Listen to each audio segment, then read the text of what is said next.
Now, explain to people what a car is in this context. Car is basically just who you ride with, right? So if I'm riding with, just like you ride in a car, you ride with, I ride with the others, right? So others include, Samoan, Chinese, Japanese. It can even include Puerto Rican, Nicaraguan, Native Americans, Polynesians. Like, so it's just the other car, and Mhm. essays roll with whoever they roll with, and blacks roll with whoever they roll with. But it's a car. It's just a group, basically. Yeah. Um, I'm gonna read something really quickly. So, informants. There was a story I came across. It says, informants helped FBI arrest 12 suspected members of gangs. All right, this is in LA Times of January 10th of 2002. The FBI's arrest of 12 suspected members of the notorious Wah Ching gang resulted from a successful effort to develop informants within its ranks, according to court documents. An FBI affidavit filed in Los Angeles federal court in connection with Tuesday's arrests revealed that investigators were able to secretly tape record Wah Ching members and learn of their plans with help of two informants.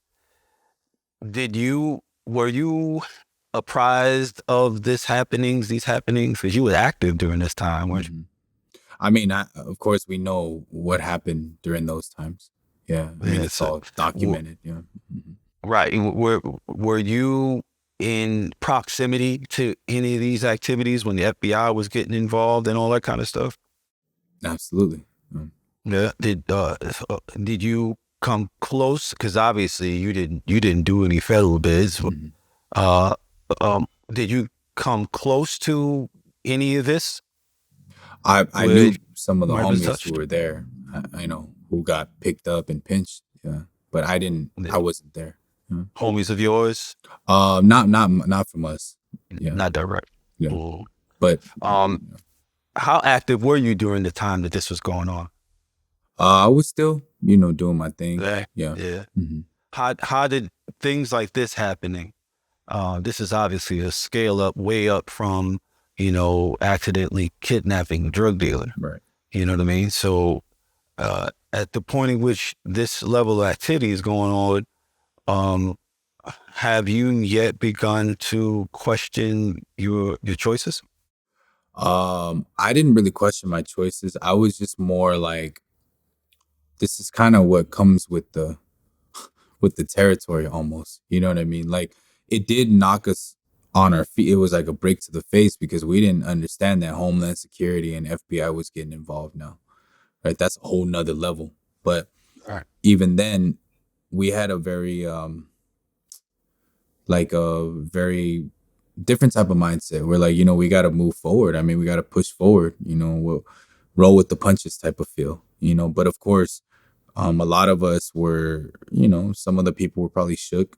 For me personally, I was just like, okay, so I mean, it makes sense. It makes sense what's going on right now. Mhm. Why they're Yeah, rolling up on us, and there's we have our hands in a lot of things, and that's kind of comes with the territory.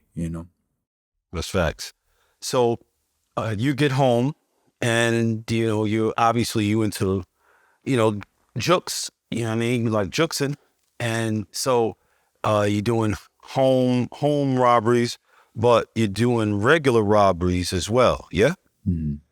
And there was one particular incident that I heard you speak about that definitely had to have been a profound experience for you, but it didn't seem to have a significant impact on your choices most immediately. Mhm. Uh, an incident that involved a robbery and you and a friend. Mhm. Can you share that? Would you mind sharing that with us? Yeah, yeah. So, we had planned to hit this well-known drug dealer, and we were gonna rob him for all of his stuff, and so I had planned to go to the right of the car. The homie was supposed to go to the left of the car. When we met up with him, I went to the right, but he stepped in front of me. So then I just naturally went around him, right? And I heard three gunshots ring out, right? And I thought actually my homie was shooting at him. And I was like, man, he didn't really give him a chance. Like, I remember vividly, like, whoa, this is crazy. And it kind of stopped me in my tracks a little bit. And Like, oh, you know, shot this motherfucker. What the fuck you Yeah, shooting for? right. It was like that. It was like, yo, like, dang, we gotta at least get the stuff, or whatever. But then car sped off, and then I just seen him, and I realized he had gotten shot actually. So I was How like, old were you? I was at this time, I had just got out of prison. So what, 20 something? Yeah, Okay. All yeah, right. So we gotta go yeah, back a bit, but go ahead. yeah, yeah. So now your friend who went to the position that in your plan you were supposed to go to, Mhm. for whatever reason, your friend goes that route. Yeah, And in your stead, he's standing there when the guy who obviously saw y'all yeah, and got right, hit him up. yeah, yeah. They had a dude in the back, which we didn't know. So the driver was the driver, but there was Oh, somebody in the back waiting, like just in case. And yeah, yeah. So, that moment, bring us there. Take us to that moment. Your friend is hit. He's on the ground, dead or dying. What is happening with you? What's going on in your mind? I remember like just the sound of everything, the smell of like the gun. You know what I mean? Like, The graphite. yeah, and the best way to explain it is like he was. It sounded like he had the wind knocked out of him. I don't know how to explain that, but when Mhm. somebody like falls and from a real high spot or maybe get caught off guard and it's like this like it's a very like somebody punched you too hard or something, and Mhm. he was like, Grueling. Mhm. yeah, and then he started convulsing after that, and I was like, that scared me. I ain't gonna lie. I was like, oh shoot, like this dude he's gonna die. So I'm like trying to help him, but he's like in my arms, and I don't know what to do. I'm just looking at him, and he's just like dying, you know? Is he able to communicate in any kind of way? No, it was just like, he was just losing I don't know, he just was tightened so much. It seemed like all of his muscles were, Mhm. because I remember like him being like not limp. He was actually like stiff, it was like, Rigid. yeah, rigid. And, Mhm. you can't speak nothing when you're like, you know what I mean? So yeah, it was, Everything's contracting. Everything is yeah. contracting. And he was in pain. I could see it. I could see it, and it just did something to me where I mean, I ain't gonna lie, I started crying right then and there. But yeah, so I just never like to think about that too much because it gets Yeah, I to can me, dig it. I But can dig it. I uh mean, what do you do as this happens? Just you lying. You're in the street. Y'all were not planning on being there longer than it took to take. So here you are now. The Vic is gone, and you and your guy are in the street. mm, And what happens? I mean, he's dying. You're sitting there. You're holding him.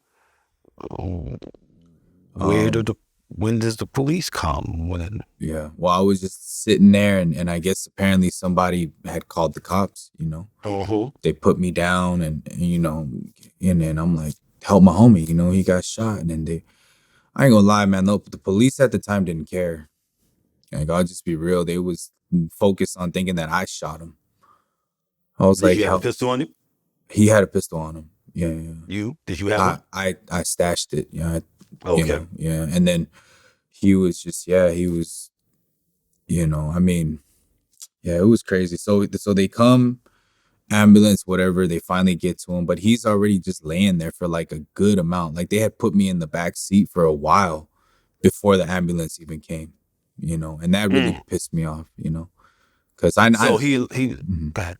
I know I don't know if they could have saved him. I'll be real, but it just was like that.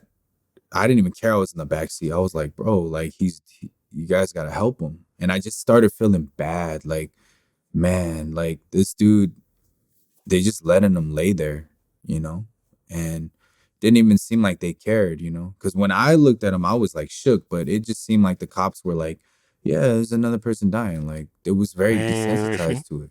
And I'm like, damn, like, y'all don't see that this dude is dying. Like, they're like, yeah, we see it, but I mean, it was almost like too bad. Like, you signed up No for this, doubt. you know. So No doubt. after No doubt. that question and I all mean, they this, they become desensitized, just like, people who participate become desensitized. I mean, how sensitive can you allow yourself to be when you're dealing with circumstances every day that can result in that type of a outcome? right? You That's know what I true. mean? If you're as sensitive to it as you should be, if you're operating like a normative, humane person, then that means you're not cut out for it. You're too well adjusted to participate in that life. You know what I mean?